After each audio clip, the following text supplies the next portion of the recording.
পৃথিবীর বুকে মানবের ভিতরে প্রথমে দুই জাত, একটা হচ্ছে আস্তিক, একটা হচ্ছে নাস্তিক।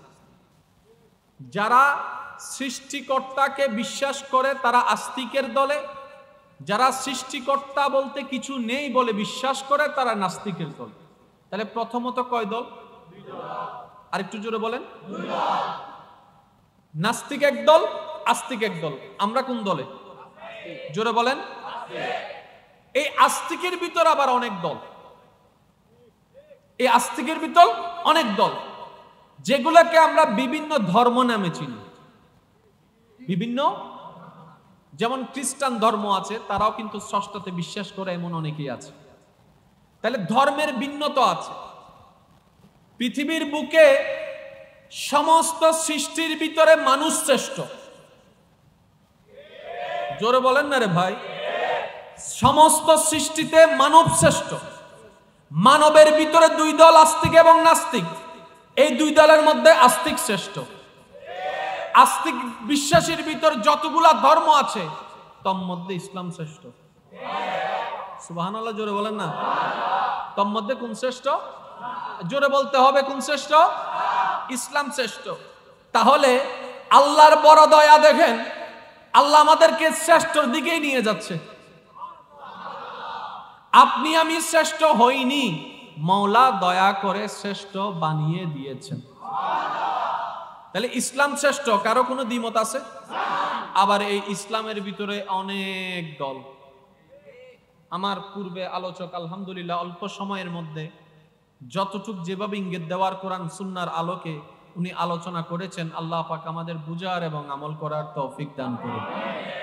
অনেক সময় আমরা নিজের ব্যক্তিগত মতকে প্রাধান্য দিতে গিয়ে কোরআন সুন্নাহর আলোকের আলোচনাকে আমরা ডিনে করার চেষ্টা করি, হুজুরদেরকে ভুল বোঝার চেষ্টা করি।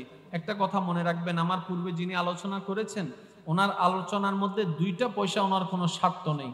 উনি আলোচনাটা করে রেখেছেন আমাদের উপকারের জন্য। তো বদনাম করলে ওনার করলে হবে না, কারণ উনি নিজের ব্যক্তিগত মতামত দেয়নি, উনি কোরআন সুন্নাহর আলোকটা আপনাদের সামনে তুলে ধরেছেন। কথা বলেন ঠিক কিনা? আমাদের কিছু চিন্তাধারা পরিবর্তন হওয়ার দরকার। আমরা যেখানে সেখানে কথা বলে ফেলি, এটাই আমাদের সবচেয়ে বড় দুর্বলতা। একটু খেয়াল করবেন, শ্রেষ্ঠ ধর্মের নাম, জোরে বলেন, শ্রেষ্ঠ ধর্মের নাম। এই ইসলামের ভিতর অনেক দলমত, অনেক কিছুই আছে, এটাতে কারো কোনো দ্বিমত আসেন। একটা হচ্ছে জানা, একটা হচ্ছে বুঝা। যত জামিলা জানার মধ্যে, যত জামিলা কিসের মধ্যে? জানার মধ্যে। এই জানাটার সাথে যখন বুঝা এক হয়ে যায়, তখন সেটা গবেষণা হয়ে যায়। আর গবেষণা জিনিসটা আপনাকে নিত্য নতুন রাস্তার দিকে নিয়ে যাবে, অনেক অজানা জানার দিকে নিয়ে যাবে, অন্ধকার ঘরটাকে আস্তে আস্তে আলোকিত করে দিবে। বলেন না সুবহানাল্লাহ। ইসলাম এটা কি? ধর্ম। সবাই বলেন, ইসলাম এটা কি? ধর্ম জিনিসটা কি? আমরা ধর্ম মানি মনে করি এটা আমাদের ধর্ম। অন্য ভাইয়ের যারা আছেন ওনার ধর্ম মানি মনে করে। বুঝেন না, যাত্রা বুঝে নেন না।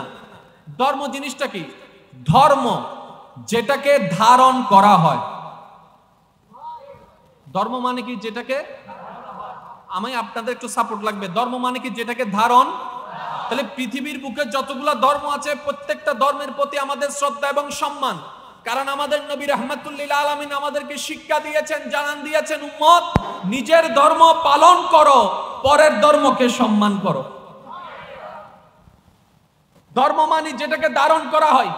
তাহলে হিন্দু একটা ধর্ম, বৌদ্ধ একটা ধর্ম, খ্রিস্টান একটা ধর্ম, ইসলাম একটা ধর্ম। আমরা তো প্রধানত এই চারটা ধর্মকে চিনি। তাহলে হিন্দুর একটা নিয়ম আলাদা, বৌদ্ধের নিয়ম, জোরে বলেন না, বৌদ্ধের নিয়ম, খ্রিস্টানের নিয়ম, মুসলমান ইসলামের নিয়ম। চারটা ধর্মের চার রকমের নিয়ম। মানুষ হলাম আমরা কয়জন? জোরে বলতে হবে, কয়জন?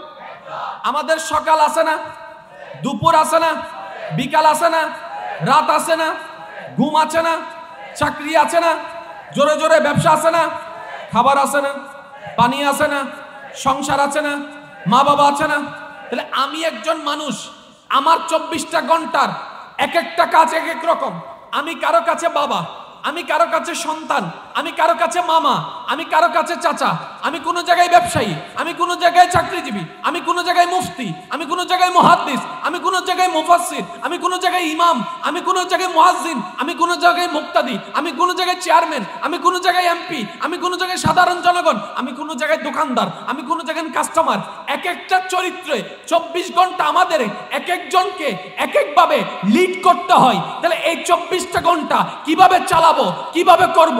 খাবার তো দরকার, কিভাবে খাবো, কোন হাতে খাবো, বসে খাবো না দাঁড়ায় খাবো, কিভাবে খাবো, কিভাবে শুবো, কিভাবে ঘুমাবো, কিভাবে করলে আমার দেহের জন্য উপকার হয়, আমার জীবনের জন্য উপকার হয়। ও আমার মুসলমান ভাইরা, শুনলে মন খুশি হয়ে যাবে।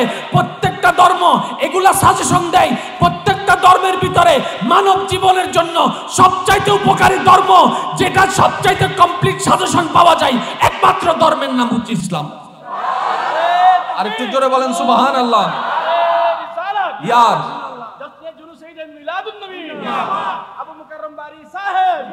এবার বলেন, আমরা কি ভালোটা নিব না খারাপটা নিব? আমার দেহের জন্য যেটা ভালো হয় আমি সেই ডাক্তারের কাছে যাব। যদি ওনার পরামর্শে, ওনার ওষুধে যদি আমার ভালো না হয়, আমি কিন্তু ডাক্তার চেঞ্জ করি। কারণ আমার এনি হাও আমার দেহটা ভালো করতে হবে, আমার রোগটা ভালো করতে হবে। যদি প্রয়োজন হয় ইন্ডিয়ায় চলে যেতে, সেটাও আমরা চলে যাচ্ছি। যদি প্রয়োজন হয় আমেরিকা চলে যেতে, সেটাও আমরা চলে যাচ্ছি। কারণ আমরা তো নিজের ভালোটা বুঝি, নিজের ভালোটা বুঝি। সেজন্যই তো আমরা আকলওয়ালা, সেজন্যই তো আমরা বিবেকওয়ালা, সেজন্য তো আমরা আকলওয়ালা। একটু খেয়াল করবেন ভাইয়েরা, আপনার জীবনের সকালের উত্তর কোন ধর্মে পান না পান, ইসলাম ধর্মে সেটার উত্তর আছে যে ঘুম থেকে উঠবেন কিভাবে, উঠে কি কাজটা করতে হবে। আর কিভাবে বুঝাবো? মানুষের সবচেয়ে প্রাইভেটের বিষয় হচ্ছে বাথরুম। গেলে দরজা বন্ধ করে দেয়, ওইখানেও কোনো সিসি ক্যামেরা নমাতের এনে সাইডে লাগাই সিসি ক্যামেরা না লাগাই না হনো। ওই বাথরুমে গিয়ে আপনি কিভাবে বসবেন সেটার উত্তর ইসলামে আছে। ঠিক হইলে সওয়াব পাইতে না, সুবহানাল্লাহ হইলে সওয়াব পাইবে। আর বেড়া জোর হয়, আর কেন জোরে জাঙ্গুরি সুবহানাল্লাহ হইতে লাগবে, যেন কিপটামি করতে লাগবে। আর কেন জোর হন ভাই সুবহান। বাথরুমে কিভাবে বসবেন সেটার পরামর্শ ইসলামে দেওয়া আছে। কিভাবে শৌচ কাজ করবেন সেটার পরামর্শ ইসলামে দেওয়া আছে। কোন পা দিয়ে ঢুকবেন, কোন পা দিয়ে বের হবেন সেটার তথ্য ইসলামে দেওয়া আছে। আরে যে ধর্মে বাথরুমের পর্যন্ত পরামর্শ দিতে দ্বিধাবোধ করে নাই, অল ইন অল কমপ্লিট ধর্ম, যেটার নাম হচ্ছে ইসলাম। মসজিদে ঢোকার সময় কোন পা দেন? জোরে বলেন। বের হওয়ার সময়? মাশাআল্লাহ। বাথরুমে ঢোকার সময় কেন বাম পা? কেন? যেহেতু ইসলাম বলেছে, নিশ্চয় কোনো কারণ আছে। সুবহানাল্লাহ। বের হওয়ার সময়? বাথরুমে ঢোকার সময় বাম পা, বের হওয়ার সময়? যেহেতু আমাদের নবী রাহমাতুল লিল আলামিনকে দিয়ে আল্লাহ এই পারমিশনটা দিয়েছেন, একটা কথা মনে রাখবেন, ইসলামের প্রত্যেকটা আদেশ নিষেধে কোনো না কোনো কারণ আছে, আর প্রত্যেকটা কারণ মানবের জন্য কল্যাণ। আমি আপনাদেরকে কিভাবে বুঝাই? আসলে পুরুষের বিয়ে করতে কি দরকার? মেয়ে দরকার। মেয়ের বিয়ে করতে, জোরে বলতেন খুশি হবে, পুরুষের বিয়ে করতে মেয়ের দরকার, মেয়ের বিয়ে করতে। তাহলে ভাইটা কি? ভাইটা কি? বোনটা কি? মেয়ে। ভাইটা হচ্ছে পুরুষের দলে, বোনটা হচ্ছে মেয়ের দলে। তো ভাই বোন বিয়ে করে দিলে তো হয়ে যায়। ইসলাম বলে না। সুবহানাল্লাহ। নবী রাহমাতুল লিল আলামিন বলে না, আল্লাহ পাক বলে না। এবার আমাদের বিবেক বলে পুরুষ তো পুরুষ, নারী তো নারী, বিয়ে করাই দিলে তো সমস্যা নাই। কিন্তু বর্তমান বিজ্ঞান প্রমাণ করে, খবরদার ভাই বোনের সাথে বিবাহ করায়ও না। কারণ আমরা বিজ্ঞানীরা গবেষণা করে দেখলাম যে তাদের যদি ভাই বোনের বিবাহ হয়, একটা সন্তানও সুস্থ হবে না, সব বিকলাঙ্গ হয়ে যাবে। কারণ তাদের ডিএনএ টেস্টের দুটোটার রেজাল্ট এক হয়ে যাবে। যেটা বিজ্ঞান এখন প্রমাণ করে উত্তম হবে না।